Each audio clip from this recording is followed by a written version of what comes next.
한번 믿음으로 한번 선포할 때 내 마음에 새겨진 하나님 말씀은 나를 살리고 가정을 살립니다. 길죠? 내 마음에 새겨진 하나님의 말씀은 나를 살리고 가정을 살립니다. 아멘. 다시 한번 마음에 새겨진 하나님의 말씀은 나를 살리고 가정을 살립니다. 아멘. 말씀만이 생명이고 그 말씀은 곧 성령이요 그리스도십니다. 여러분들이 말씀을 통해서 성령과 그리스도를 체험하실 때마다 여러분 심령이 살아나고 또 여러분이 살아날 때마다 여러분 가정도 회복되는 놀라운 일들이 있지 않습니다. 그 외에 세상의 모든 것들은 다 사망입니다. 성령과 말씀 그리스도 외에는 사망입니다. 어떤 것도 우리를 살릴 수 있지 않습니다. 뭐 살리는 것처럼 보여도 결국은 사망의 길입니다. 사람은 하나님 입에서 나오는 모든 말씀을 먹고 살게 되어 있습니다. 그렇게 만들어졌기 때문에 여러분 마음속에 하나님 말씀이 새겨지기를 축복합니다. 다시 한번 내 마음에 새겨진 하나님 말씀은 시작. 내 마음에 새겨진 하나님의 말씀은 살리고 살립니다. 아멘. 근데 중요한 것은 말씀이 새겨져 있어야 돼요. 응? 없는데 아무리 뚫어지게 봐도 뭐 없는데 어떻게 살리겠어요? 그러니까 항상 여러분 마음에 하나님 말씀이 기록되고 새겨질 수 있도록 늘 말씀을 사모하기를 바랍니다. 교회에서 이렇게 봉사를 하다 보면 그래도 이렇게 가장 이렇게 예배 때 잘 보이는 우리 성도님들이 성가대예요, 성가대. 그래서 이렇게 성가대 할 때 이렇게 찬양할 때 다들 바라보잖아요. 그렇죠? 이게 성가대 대원들 이렇게 바라보면 참 이쁘신 것 같아요. 그리고 제가 봐도 갈수록 이뻐져. 그 진짜입니다. 그래서 제가 왜 그럴까? 그래서 생각해 보니까 여러분들이 입술의 고백은 뭐가 있어요? 창조의 능력이 있는데 늘 찬양 가사들이 아름답고 살아있고 기쁘고 자유하고 해방되는 그런 말씀을 계속 고백하고 그러다 보니까 점점 좀 이뻐지는구나. 그래서 성가대가 부흥이 많이 된 거예요. 자, 아름다운 찬양 다시 한번 감사합니다. 다시 한번 우리 지휘자님과 우리 반주자께도 감사. 여러분도 이쁩니다. 자, 우리 서로 인사할 때 오늘 기적이 일어납니다. 어떤 봉사든 그런 기쁨과 자유함을 가지고 하면 그곳에 성령의 역사가 나타납니다. 오늘은 이제 호세아 11장 8절부터 해서 14장 마지막 장까지 한번 말씀을 나누겠습니다. 우리가 이제 호세아는 바로 영적으로 음행한 하나님 백성들의 상태를 다시 한번 하나님 우리에게 적나라하게 보여주면서 하나님께 돌아오라는 회복의 하나님의 큰 사랑의 부르심인 줄 믿습니다. 그래서 다시 한번 우리는 하나님 앞에서 볼 때 영적으로 음행한 그러한 부인처럼 아내처럼 그러한 영적으로 합당한 모습을 갖고 있지 않다는 것을 의미합니다. 우리 하나님은 끝없이 우리를 사랑하고 기다리고 지켜주시지만 자꾸만 우리는 하나님을 멀리 하려는 그런 기질들이 우리 육신 안에 있습니다. 여러분들 모두가 이제 하나님 앞에서 그런 회복을 받아야 될 줄 믿습니다. 성경에 보면은 특별히 신명기에 이런 말씀이 기록되어 있어요. 어떤 말씀이냐면 너희 행복을 위하여. 우리가 인생을 왜 살까? 표면적으로 우리는 행복을 위해서 삽니다. 그래서 그러나 이 땅에 행복한 사람은 별로 없습니다. 우리는 종종 하나님께서 우리에게 왜 무거운 계명을, 무거운 율례, 법도, 율법을 주셨을까? 그 지키기 힘든 무거운 짐인데 이런 생각을 사실 많이 합니다. 하나님께서 우리를 이렇게 통제하고 다스리려는 그런 모습이 아닌가 이런 생각도 많이 하지만 사실 하나님께서 우리에게 어떠한 법도와 규례와 율례를 주신 목적은 바로 우리의 뭘 위해서? 행복을 위해서 준 것을 여러분들이 꼭 기억하셔야 돼요. 우리 신명기 10장 13절을 보면 이런 말씀이 기록되어 있습니다. 내가 오늘 내 행복을 위하여 내게 명하는 야의 명령과 규례를 지킬 것이 아니냐. 하나님께서 우리에게 이 계명과 율법과 규례를 주신 것은 바로 내 행복을 위해서. 그러니까 여러분들이 하나님이 주신 이 모든 계명들은 사실 우리에게 축복이 되고 생명이 되는 말씀입니다. 그것을 여러분들이 마음에 부담 없이 받아들이는 그런 자세가 있으면 그것이 즐겁고 행복하고, 예배조차도 마찬가지입니다. 항상 우리는 모이기 힘써야 되는데 이 모이기 힘쓰는 것이 우리의 기쁨과 즐거움과 행복이 돼야 된다. 억지로 끌려 나오는 것처럼 끌려 나온다면 그것은 하나님이 기뻐하는 모습이 아닌 것을 확실히 아시길 바랍니다. 하나님은 여러분에게 행하는 모든 것은 바로 여러분의 무엇을? 행복을 위하여. 이제 한 번쯤은 이제 호세아를 마치면서 우리가 하나님께 범죄한 죄들의 실제적인 내용들이 무엇인가? 무엇이 하나님을 떠나게 했는가? 여기 성경에 보면 하나님께 우리가 범죄한 가장 큰 죄는 하나님을 이렇게 버린 겁니다. 하나님을 떠난 죄. 바로 그 떠나게 된 근본적인 원인은 뱀의 마귀의 미혹이 있었지만 성경은 이렇게 말씀합니다. 우리 호세아 7장 13절 8장 12절을 보니까 화 있을진저 그들이 나를 떠나 그릇 같으며 이렇게 말씀합니다. 그들이 나를 떠나 그릇 같다. 그러니까 우리가 하나님을 떠나게 되면 어떻게 돼요? 잘못된 길로 간다는 거예요. 여러분들은 한 번쯤 생각해 봐야 돼. 하나님을 떠난다는 게 무슨 뜻일까? 하나님을 떠난다는 뜻. 우리 계속 읽어보면 패망할진저 그들이 내게 범죄하였습니다. 내가 그들을 건져주려 하나 그들이 나를 거슬려 거짓을 말하고 또 내가 그를 위하여 내 율법을 만가지로 기록하였으나 그들은 이상한 것으로 여기도다. 이 말씀은 다른 뜻이 아니라 하나님 백성들이 하나님을 떠나 그릇된 길로 가는데, 그래서 그릇된 길로 가지 못하도록 하나님께서 하나님의 말씀을, 율법이라 그러죠. 내 율법을 몇 가지로? 만 가지로 기록했다. 그러니까 아주 생명의 축복으로 갈 수 있도록 아주 하나님께서 그 법을 잘 자세하게 설명을 해놨다는 거 줬는데, 하나님 백성들은 그 말씀을 어떻게 해요? 이상한 것으로 여겼다. 그러니까 이것은 하나님 말씀을 우습게 생각했다는 거예요. 아까 제가 이런 말씀 드렸죠. 내 마음에 하나님 말씀이 기록이 되고, 그렇다면 우리는 뭐예요? 내가 살아나게 되어 있습니다. 왜? 그 말씀 자체가 생명이기 때문에. 어쩌면 여러분들이 하나님 말씀을 어떻게 아주 귀하게 여기는 마음이 있어야 된다. 신앙생활의 핵심은 하나님 말씀을 사랑하는 겁니다. 영적인 하나님 말씀에 대한 사모함이 있으면 곧 그 말씀이 우리를, 주님을 사랑하게 만드는 그러한 놀라운 역사가 함께할 줄 믿습니다. 하나님이 그렇게 우리의 행복을 위해서 자세하게 하나님 말씀을 만 가지로 이상 기록해서 자세히 설명해 줬는데, 하나님 백성들은 그 말씀을 우습게 여기고 경외로 여기고 아주 무시했다는 그런 투로 말씀입니다. 여러분들은 하나님 말씀을 어떻게 돼야 합니까?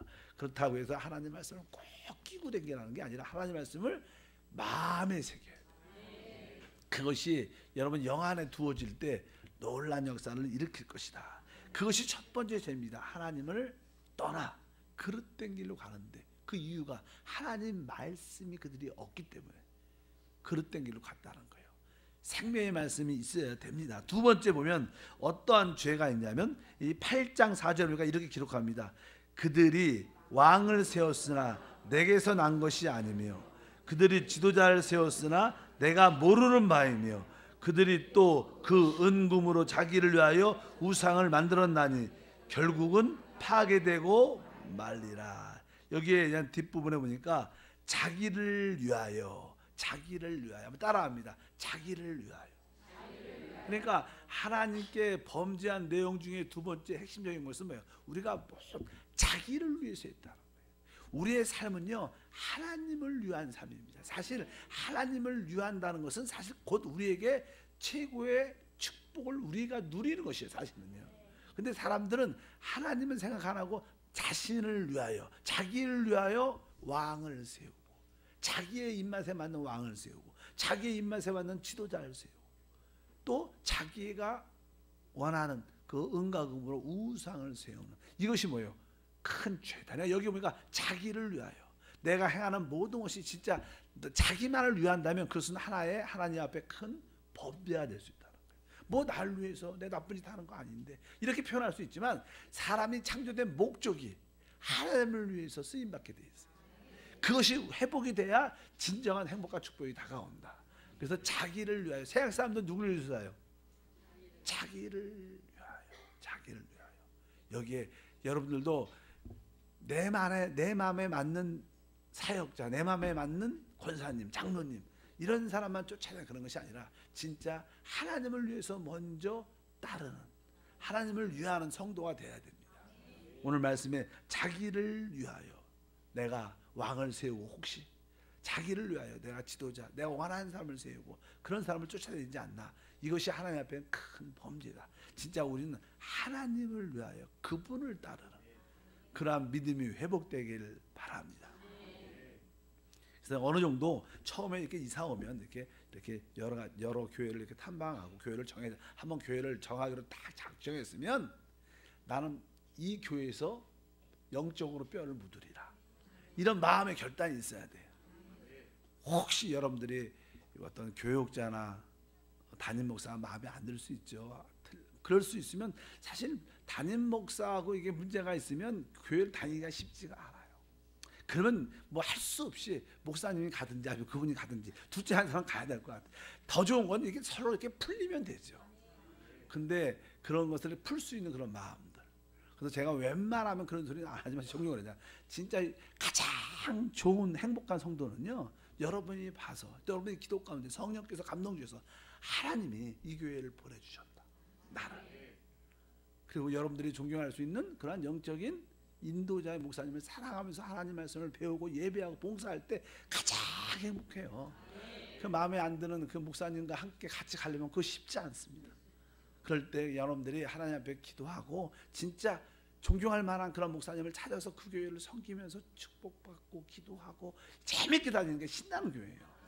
하나님을 섬길 때 그런 그 외에는 내가 영적으로 뼈를 묻으리라. 결코 떠나지 않겠다. 이런 마음의 자세가 있는 것이 중요하다. 또 이 이스라엘 백성들의 세 번째 죄는요. 교만이죠. 교만. 항상 말하지만 이 사단의 근본적인 원인은 교만입니다. 사람이 이렇게 교만하면 고쳐지지가 않습니다. 교만이란 영적인 어떠한 존재는 한번 교만이 사람의 쫙 뱀처럼 들어오면 절대로 빠져나가지 않는다. 그 무서운 거예요. 그러니까 어느 때 사람이 죽으면 빠져나갑니다. 그만큼 교만이 사람 안에 박히면 그것을 뽑아내기가 그렇게 쉽지 않다. 그래서 우리 하나님도 교만한 자는 대적하신다. 그리고 하나님은 교만한 자들은 회개를 시킬 기회를 안 주십니다. 마귀 봐십시오. 마귀 얼마나 교만했어요. 내가 하나님과 동등되겠다. 그래서 하나님을 앞에 거역을 하죠. 자기가 더 동등되는 그런 마음. 하나님은 그에게 회개할 기회를 주시지 않습니다. 우리 가룟 유다도 교만했죠. 회개할 기회를 주지 않습니다. 교만이 무서운 것임을 알아야 됩니다. 여러분에게 은혜와 국률이 있기를 바랍니다. 여기 7장 10절에 보면 써 있습니다. 이스라엘의 교만은 그 얼굴에 드러났나니 그들이 이 모든 일을 당하여도 그들의 하나님 야훼께로 돌아오지 아니하며 구하지 아니하도다. 교만한 사람의 특징은요, 막 고난과 환난과 어려움을 당하면 우리 같으면 고난과 환난과 어려움을 당하면 어떻게 바짝 깨져갖고 낮아갖고 회개하고 낮은 마음으로 하나님 도와주십시오. 이렇게 국률한 마음을 갖고 사모하면서 하나님께 나옵니다. 근데 교만한 사람은 고난과 환난을 당하면 점점점 더 악해져요. 더 강해지고 더 멀리 가고 그런 사람들의 어떤 특징이 아닌가. 여러분들은 종종 고난과 환난이 다가올 때 여러분들이 하나님 앞에 더 거역적이고 더 아주 강하고 더 멀리 하려는 마음이 있다면 내가 이게 교만성 있는 것이나 한번 깨달을 필요가 있지 않나. 여러분에게 그런 마음을 다 제거되게 늘 축복합니다. 또 14절에 뒤에서 이거 보니까 성심으로 나를 부르지 아니하였으며 그러니까 우리가 하나님을 어떻게 찾아야 돼요? 아주 간절히 성심으로 찾아야 되는데 하나님을 찾는 마음이 미지근한 거예요.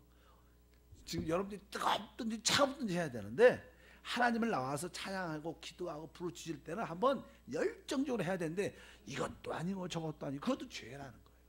진짜 하나님 앞에 간절히 찾지 않는 태도들, 이것도 하나님 볼 때 기쁘지 않다는 거예요. 너희가 나를 어떻게 해요? 성심으로 나를 부르지 아니했다는 거예요. 여러분들이 주 예수를 부를 때도 진짜 애통한 마음을 갖고 믿음을 다 담아서 사랑을 담아서 여러분들이 부를 때마다 하나님의 응답하심은 항상 우리 가운데 함께 할 줄 믿습니다. 이러한 몇 가지 죄를 기록하고 그러면 여기에 비유가 있어요. 여기는 17장에 보면요, 이 죄를 진 비유의 몇 가지 모습들, 죄를 지면 어떠한 모습을 갖냐, 그런 모습을 여기에 상징적으로 표현하는데 첫 번째는 8장 7장 8장을 이렇게 표현합니다. 에브라임이 여러 민족 가운데 혼합되니 그는 곧 뒤집지 않는 전병이다. 그러니까 뒤집지 않는 전병이다. 그러니까 하나님 앞에 범죄한 사람들의 특징이 무엇이냐? 뒤집지 않은 전병이라니까. 우리가 어떤 이게 밀가루를 반죽을 해서 이렇게 기름에 이렇게 불에 이렇게 구울 때 잘 뒤집어야 되죠. 그렇죠? 잘 이렇게 어느 정도 밑에가 익으면 딱 뒤집어서 또 앞면 뒷면이 골고루 익도록 해야 되는데 이 뒤집지 않으니까 한쪽만 어떻게 해요? 바짝 타버리는 거예요. 위에는 익지 않은 거예요. 균형이 맞지 않는 거예요. 신앙이니까 하나님께 죄를 짓는 사람, 하나님 볼 때 이런 죄를 짓는 사람들의 모습은 이 뒤집어지지 않는 전병. 여러분들이 영적으로도 합당한 균형이 우리가 맞춰져야 됩니다. 내가 기도를 열심히 하면 하나님 말씀도 어떻게 해요? 잘 알아야 돼요. 하나님 말씀을 열심히 읽고 묵상하고 말씀으로 충만해져야 돼요. 한쪽으로 너무 나는 기도만 하는데 또 하면 안 됩니다. 기도도 하고 말씀으로 충만해야 우리가 합당한 균형이 될 수 있다. 우리가 걸어갈 때도 오른발 왼발로 균형 받고 걷는 것이 얼마나 중요한데, 평형감각이 중요한데 여러분들 영적으로 이렇게 합당한 모습을 가져야 됩니다. 그러나 죄 가운데 있는 사람들은 어떻게 보여요? 뒤집어지지 않는 전병 같은 그런 모습이 있다는 거예요. 우리의 한 부분 너무 타서 숯과같이 돼갖고, 요즘에도 그래요. 고기가 이렇게 탄 고기를 먹으면 발암 물질이 많다. 그냥 아마 이 뒤집어지지 않는 전병 같은 성도들은 이 발암 물질이 많아서 자기뿐만 아니라 많은 사람에게 해를 주는 그런 모습을 가질 수 있다. 그것을 우리가 분명히 알아야 될 것이다. 두 번째 모습은요, 11절과 12절에 이렇게 표현합니다. 에브라임은 어리석은 비둘기같이 지혜가 없어서 애굽을 향하여 부르짖으며 아수르로 가는도다. 이렇게 말했습니다. 이게 어리석은 뭐요? 비둘기같이 지혜가 없다. 저는 성경 읽으면서 야, 비둘기가 좀 지혜가 없구나, 그런 생각을 다시 한번 해봤습니다. 여기 보면 어리석은 비둘기같이 지혜가 없다. 이게 무슨 뜻일까요? 사람이 이제 우리가 하나님을 섬길 때 하나님이 우리 사람을 창조한 어떠한 목적, 하나님의 의도, 하나님의 뜻에 대한 기본적인 인식도 있어야 돼요. 그냥 교회를 다녀도 그냥 오직 축복을 위해서, 건강을, 응답을 받기 위해서, 내가 잘 살기 위해서 이런 목적으로 하나님을 섬기면서 교회를 나올 수는 있습니다. 그러나 오직 처음부터 그런 목적으로만 교회를 다닌다면 그것은 어떻게 보면 어리석은 비둘기 같은 모습이라.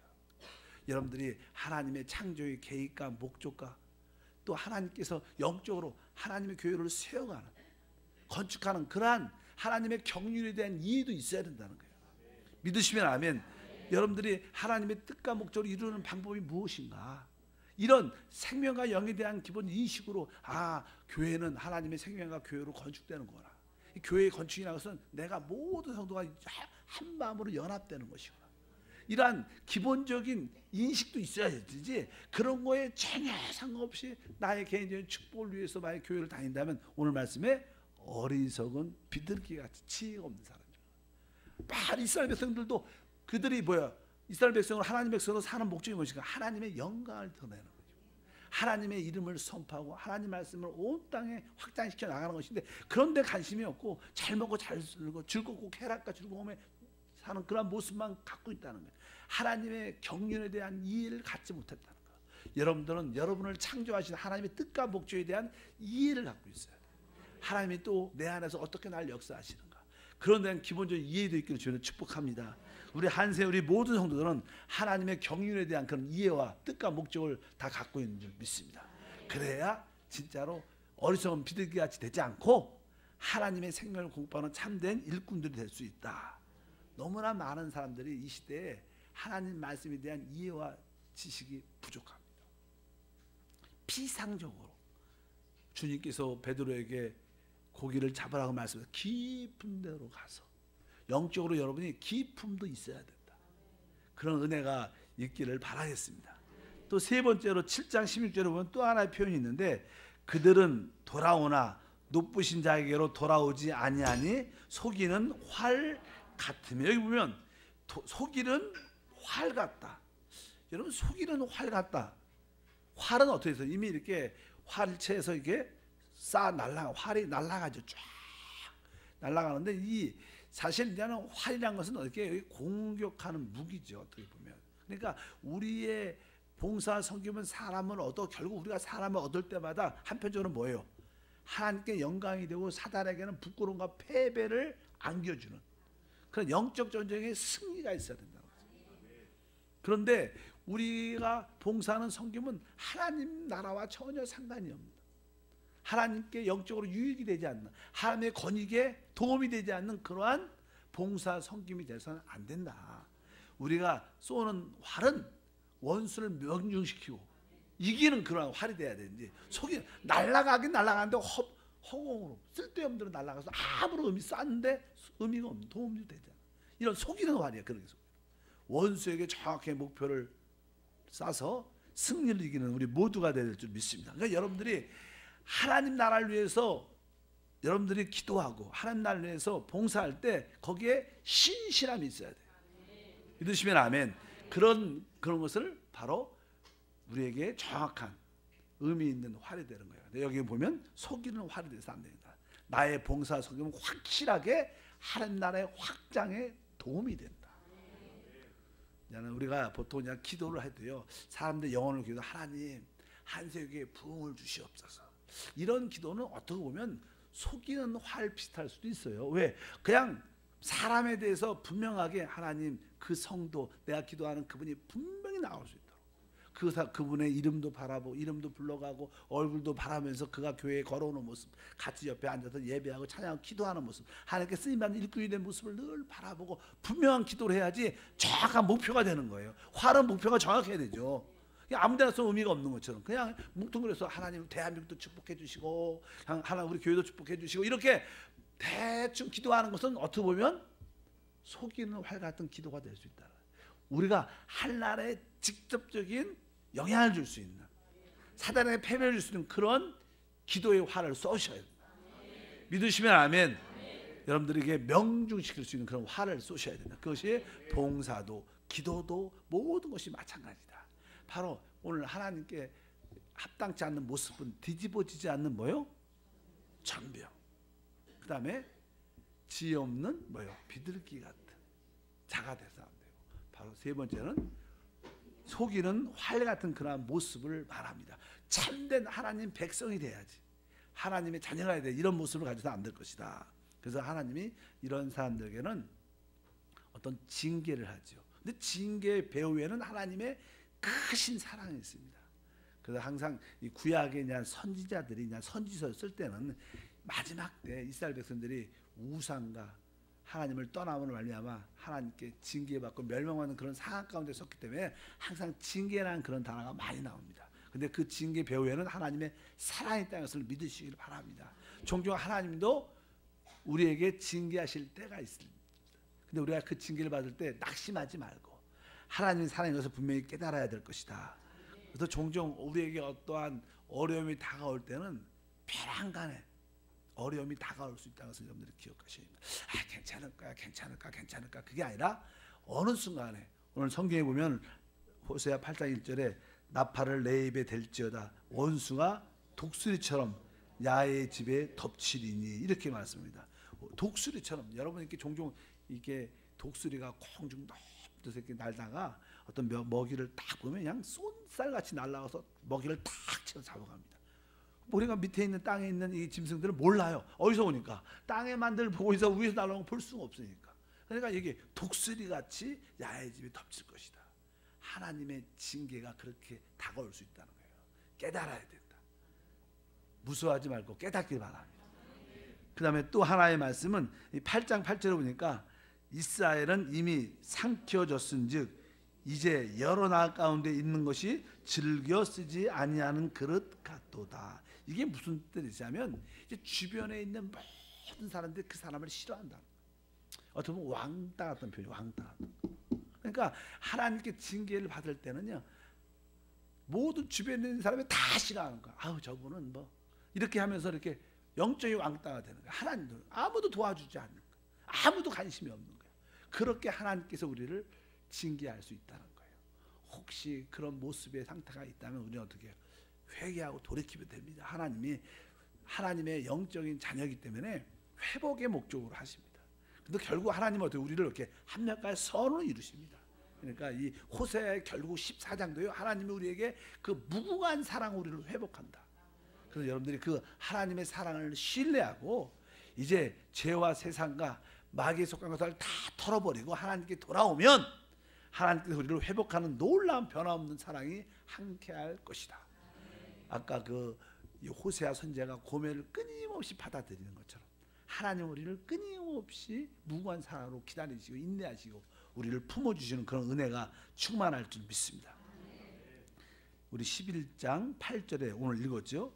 에브라임이여 내가 어찌 너를 놓겠느냐, 이스라엘이여 내가 어찌 너를 버리겠느냐, 이렇게 말씀합니다. 우리 하나님께서 절대로 놓지 않겠다는 역설적인 말입니다.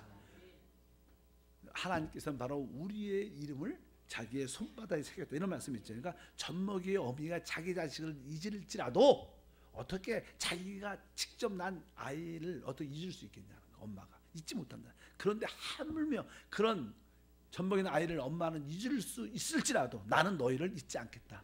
바로 내가 너희 이름을 내 손바닥에 새겼다고 하나님 말씀. 여러분 이름이 하나님의 그 마음에 기록된 것을 기억하시기 바랍니다. 그러니까 여러분들이 마음만 열고 돌아오시면 하나님의 은혜와 축복이 함께할 줄 믿습니다. 좀 더 마음을 활짝 열길 바랍니다. 그리고 11장 1절에 보니까 이스라엘이 어렸을 때 내가 사랑하여 내 아들을 애굽에서 불러내었거늘, 여기 보니까 여기는 뭐라고 표현하면 내 아들이라는 표현을 합니다. 보통 하나님의 사랑은 이렇게 그냥 남편과 아내, 남편이 아내에 대한 사랑, 애정이라 돼. 남녀의 사랑은 애정이라고 말합니다. 그러나 이 보통 우리가 하나님의 무궁한 사랑은요, 그런 애정을 넘어 부모가 자식을 사랑하는 그런 사랑을 말해요. 생명의 사랑이래. 그걸 생명의 사랑. 여러분 애정의 사랑이 센 것 같아요? 생명의 사랑이 센 것 같아요? 자식을 낳은 사람은 남편은 없어도 내가 우리 자식하고 내가 살겠다, 이런 분들이 많죠.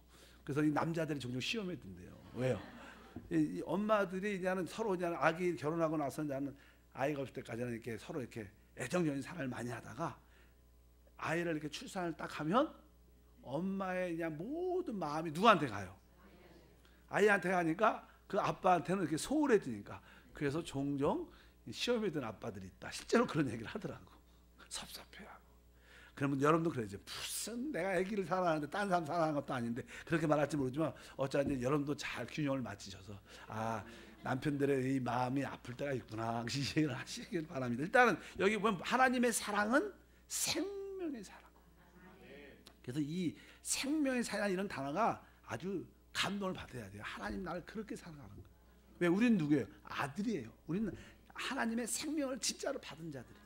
그렇기 때문에 하나님은 우리를 끊임없이 그렇게 바라봐요. 여러분 뭐 부부 사이는 조금 이렇게 말다툼을 할 수도 있고 그럴 때 마음이 상할 수도 있을 때 이렇게 보면 세상 말로 꼴배기 있을 때가 있어요. 근데 애들은 그렇지 않아요. 애들은요 그래도 끊임없이 바라보면 끊임없이 안에서 뭐가 그 사랑이 뭔가 그 기쁨, 애들을 바라보면 행복해요. 특별히 자는 모습 보면 행복합니다. 참 이쁘다. 그것이나 그것을 무슨 사랑이에요? 생명의 사랑이다.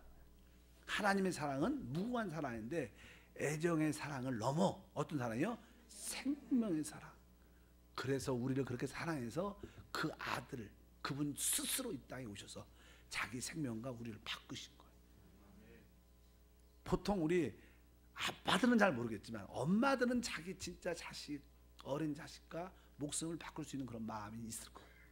아빠들은 직접 만났으니까 그게 좀 낫지 않을까. 그런데 엄마들은 자기가 이 뱃속에 10개월 이상 살았고 직접 고통을 당해서 낳고 또 늘 안고 젖을 먹기 때문에 그 생명의 사랑이 얼마나 깊은지 모릅니다. 좀 크면서 좀 신도 있겠지만 어쩌든지 하나님이 우리를 그렇게 사랑한다는 믿음을 가지셔요. 그러니까 하나님이 우리에게 어떤 징계와 어려움을 줄지라도 이것은 다 사랑이고 돌아오라는 신호다.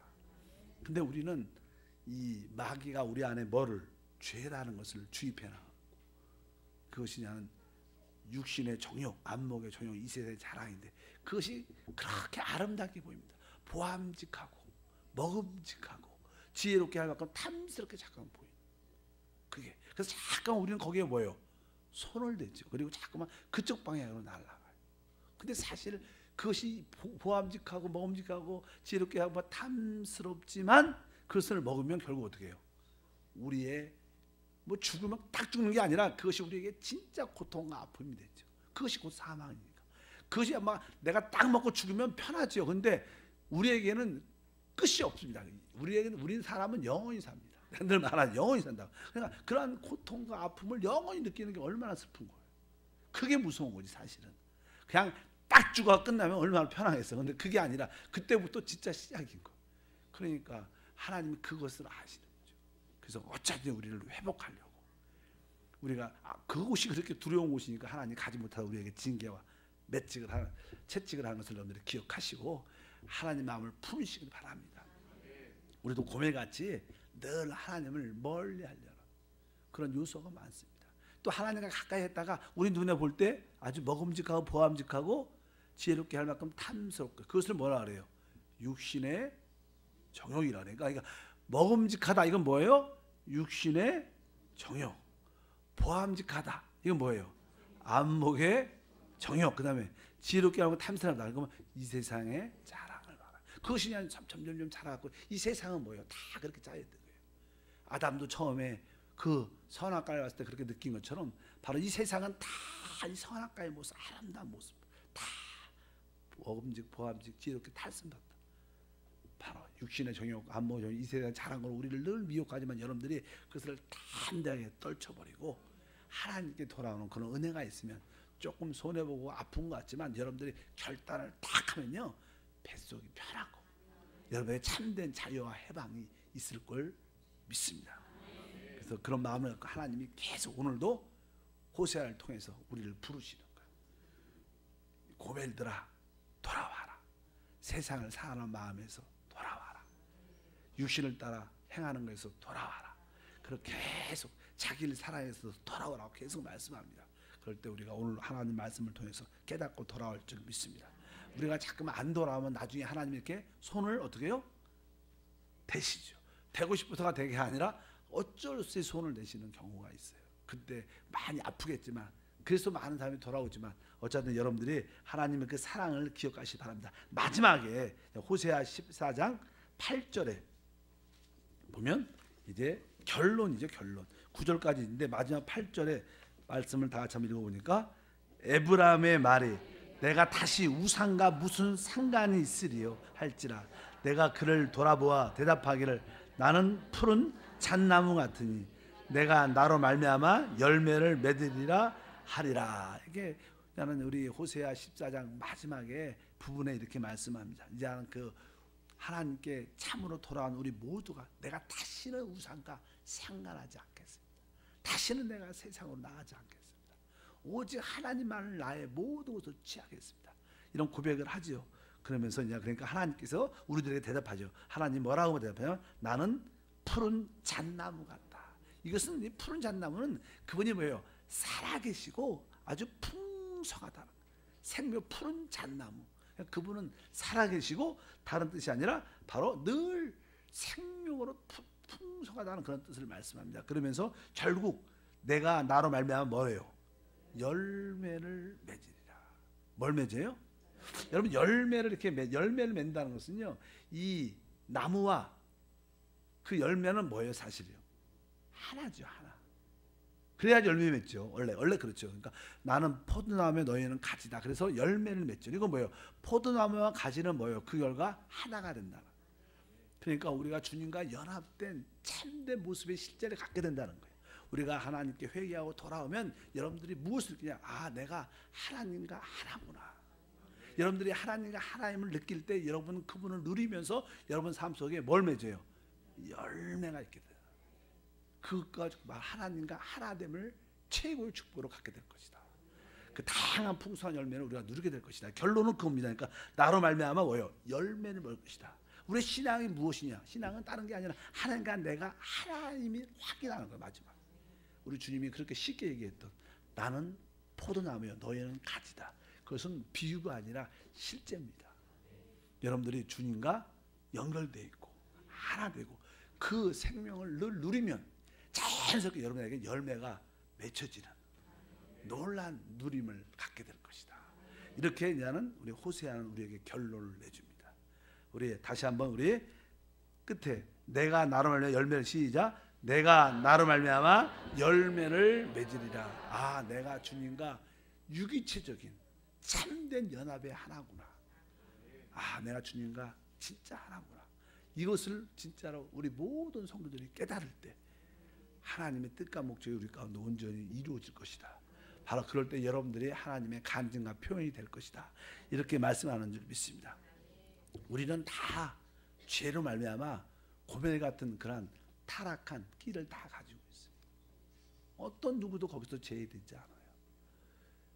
그리고 종종 그런 환경이 되면 그런 끼가 나와서 다시 세상으로 돌아가고 하나님을 저버리고 나를 위해서 살려는 그런 요소가 우리 안에 또 수없이 올라오죠.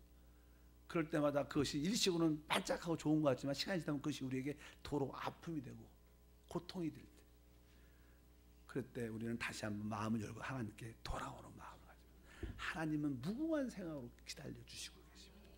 바로 그 사랑은요 애정의 사랑을 넘어서 있습니다. 그분의 사랑은 바로 생명의 사랑이에요. 그 생명의 사랑을 누리기를 주를 축복하고, 혹시 여러분이 잘못해도 마음만 열면 그 생명의 사랑이 다 여러분을 덮으실 것이고 다 어떻게 회복할 것입니다. 바로 돌아온 탕자의 말씀을 기억하지 않습니까? 그가 모든 것을 다 버리고 나는 이제 아들이라 일컬지 못할 거야. 나는 거기 가서 그냥 종으로만 살아도 만족할 거야. 종의 마음으로, 그런 마음으로 돌아왔는데 아버지는 여전히 가장 귀한 아들로 새 옷을, 새 가락지를, 새 양을, 소를 잡아서 최고 것을 주시는 생명의 사랑을 갖고 계십니다. 생명의 사랑을 믿고 그 다음에 깊이 참기를 바랍니다. 자꾸만 손해받은 것 같아, 내가 좀 아쉬운 것 같아, 그렇게 생각하지 말고 탁 털면요 하나님 위에 백배 만배 축복이 더 부어질 것을 믿습니다. 하나님께 마음껏 헌신하는 여러분 되기를 바랍니다. 하나님 아버지 감사합니다.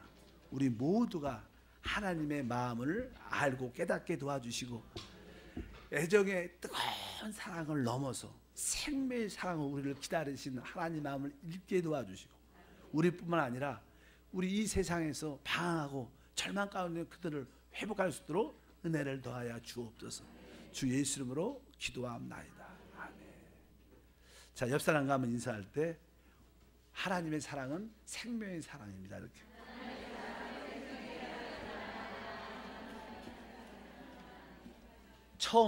처음에는 이렇게 애정의 사랑을 하나님한테 많이 느껴요. 너무나 하나님이 좋아갖고. 근데 시간이 지나면 지날수록 그 생명의 사랑이 애정을 넘어 생명의 사랑인 것을 우리 모두가 깨닫게 될 것이다. 우리의 제 마음 속에요, 우리 성도들이 이 사마의 그늘에 앉아 이 찬양을 좋아하게 만들어라, 이런 마음이 있어요. 여러분들이 가사를 음미하셔. 이 가사는요 하나님 마음입니다. 우리가 너무 하나님 마음을 못 느끼는 요소가 많죠. 하나님 마음을 느끼게 도와주시옵소서. 하나님 그리스도의 심장을 만지게 도와주. 그런 마음으로 여러분들이 가사를 부르실 때 하나하나 가사를 씹어서 착 해서 불러보시기 바랍니다. 한번 일어나서 이 찬양을 한 번만 더 부르고 기도하겠습니다.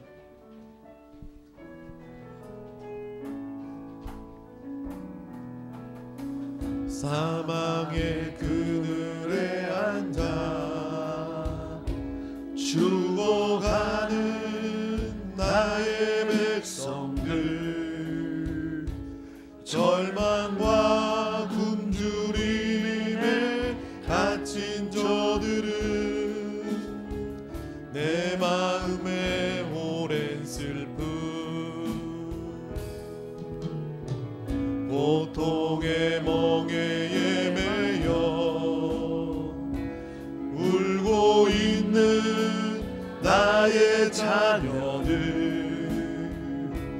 나는 이제 일어나 저들의 멍에를 꺾고 눈물 씻기길 원하는데 누가 내게 부르짖어 저들을 구원케 할까? 누가 나를 위해 가서 나의 사랑을 전할까? 나는 이제 보기 원하네. 나의 사랑은 살아나는 그날 기쁜 찬송 소리 하늘에 웃음소리 온 땅 가득한 그날. 제목이 원래 그날입니다. 그날. 따라합시다. 그날. 여러분도 이렇게 여러분 가족에 자녀가 쫙 있다가 뭐 아이들이 뭐 공부하다가 여러 가지 일로 마음이 상처서 친구한테 미혹당해서 집을 나갔어. 그 돌아오질 않는 거야. 뭐 1년 2년 그럴 수도 있죠. 종종은 어떤 자녀를 이렇게 잃어버린 가정들도 있죠. 그럴 때 몇 사람 가족끼리 모여서 한두 명이 빠져 있다고 합시다. 한 명이 빠져 있다. 아무리 좋은 음식, 좋은 일이 있어도 어떻게 해요? 무엇인가 텅 빈 그런 마음이 있죠. 그 가정의 부모님의 마음은 그 아들이 그 딸이 어떤 상황 돌아와서 같이 진짜 뭐 화려하지 않아도 음식이 뭐 좋지 않아도 같이 웃으면서 이야기하면서 막 즐겁게 식사를 하면서 이야기하는 그런 나를 꿈꾸는 부모들도 사실 있어요. 이게 하나님의 그런 마음이라는 뜻입니다. 하나님은 정말 몇몇 자녀들이 어떻게 세상으로 마귀에 미혹돼서 돌아오지 않고 어딘지도 모르고 누군가 그를 찾아서 와야 되는데 하나님이 기다리고 계신다는 거예요. 그래서 우리가 다 찰 수 없지만 우리 마음속에 하나님이 우리 마음에 감동 주는 한 사람씩은 다 있어요. 한 사람씩. 여러분 기억나는 사람 한 사람이 안 나죠. 야 진짜 내가 그분을 꼭 하나님께 인도해야 되는데 그분을 우리 주일 예배로 차영 예배로 이끌어야 되는데 그런 한두 사람이 있습니다. 하나님이 여러분들이 그분을 회복하고 이끌어 올 때 바로 그날이 될 겁니다. 아멘. 그래서 그날에 나의 자녀들 살아나는 그날 하나님의 그 슬픔을 우리가 이렇게 기쁨으로 바꾸는 그런 마음도 있어야 되지 않나. 이런 가사입니다. 이런 가사. 다시 한번 누가 내게 부르짖어? 누가 내게 부르짖어 저들을 구원케 할까? 누가 나를 위해 가서 나의 사랑을 전할까? 나는 이제 보길 원하네. 나의 자녀들 살아나는 그날 기쁜 찬송 소리 하늘에 웃음소리 온 땅 가득한 나는 이제 그날. 보기 원하네. 나는 이제 보기 원하네. 나의 자녀들 살아나는 그날 기쁜 찬송 소리 하늘에 웃음소리 온 땅 가득한 그날. 다 같이 이 시간에 하나님의 마음을 알게 도와주시고 그리스도의 십자가를 만지는 우리 모두가 되게 하시고 특별히 그 하나님이 찾고 싶어하는 그 영혼을 찾을 수 있는 애통한 마음을 도와야 주시옵소서. 아멘. 우리에게 그날이 오게 하옵소서. 아멘. 하나님에게 그날이 오게 하옵소서. 아멘. 우리 교회에 여러분 가정에 그날이 오게 도와 주시옵소서. 아멘. 주여 삼창으로 뜨겁게 기도하겠습니다. 주여 주여